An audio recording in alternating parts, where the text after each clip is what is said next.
Hi, I'm Tony Russo, editor of Funeral Service Insider and host of Funeral Service Insider, the podcast. And today I am joined by two of the people in charge of partnerships for Cadence, Kayleigh Feschuk and Hannah Mason. Welcome. Thank you. Good to be here. So, Cadence will be doing a webinar and introducing themselves to you and taking questions about what they do, but I'm going to let them tell me. So, can you tell me what Cadence is all about and what you hope to get from your presentation? Kayleigh. Sure, I'm happy to kick us off. So Cadence is a continuing care program or platform. We utilize technology and human support to ensure that families are well supported after a loss. So helping through everything regarding the logistics, the paperwork, getting benefits, claims, bank accounts, digital accounts, all the things. There's a lot of them. And then also supporting people through grief and kind of the overlap that happens while you're navigating the logistics, but also dealing with grief. And now, you guys aren't consumer facing though. You work with funeral homes to help provide that. Can you tell me how that partnership works?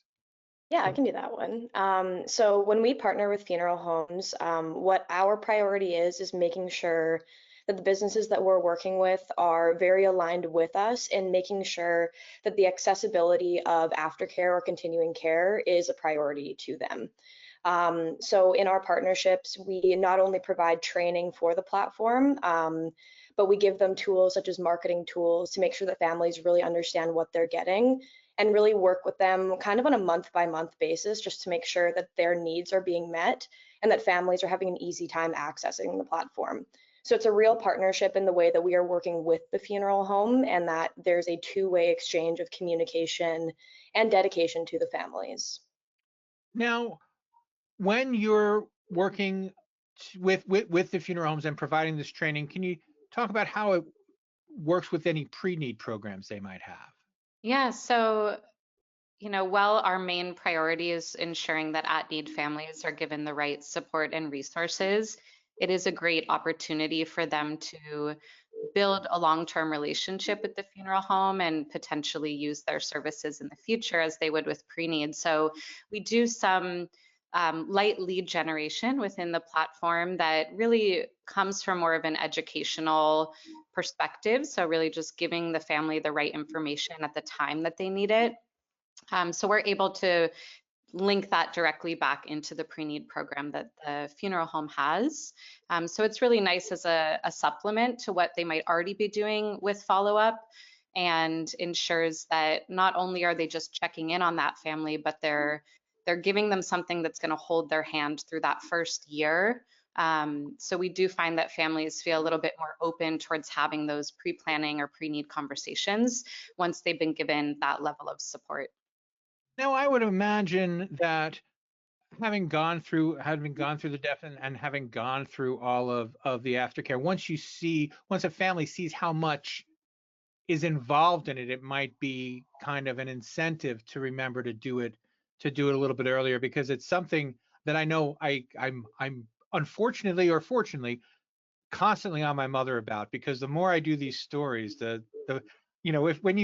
my brother's a cop, all of a sudden we started locking the front door. I'm in the funeral business, and all of a sudden we're terrified of her dying before she just tells us what she wants. Just make a decision, Yeah, I mean, that's so the truth. Unfortunately, people sometimes have to go through those really challenging moments around end of life and the lack of planning that's been done in order to understand how much planning ahead can actually support their families during that time. And just to add to it, something that we prioritize is allowing families the opportunity to opt into it.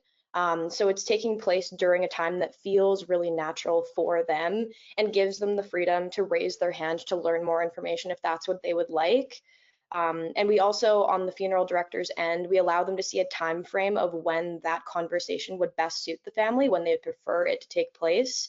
And in that case, we are kind of reducing the need for another salesperson to come in and reach out to a family that maybe isn't ready to have that conversation at that time.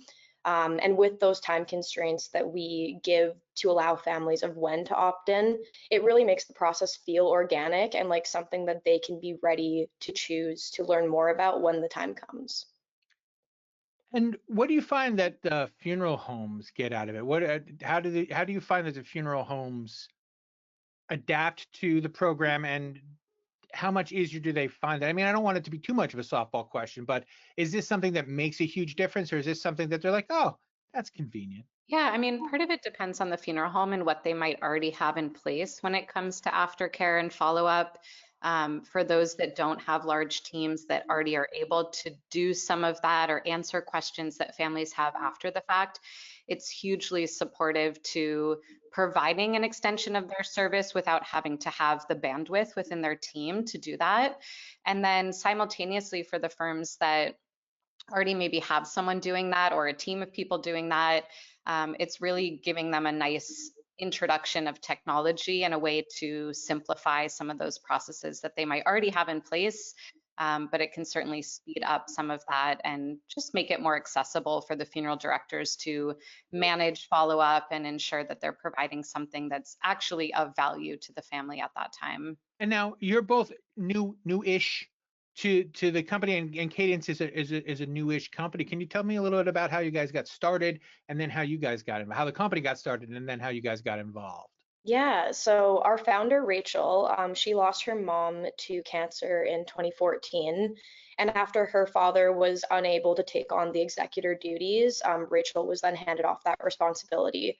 So with that, she kind of just learned a little bit more about the process and learned about not only how difficult it is when you're already grieving and you already can't handle it, but about how antiquated and complicated the process can be.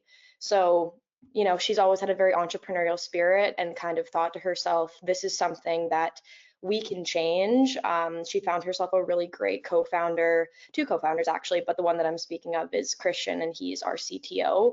An immense amount of tech experience spanning like 2 decades.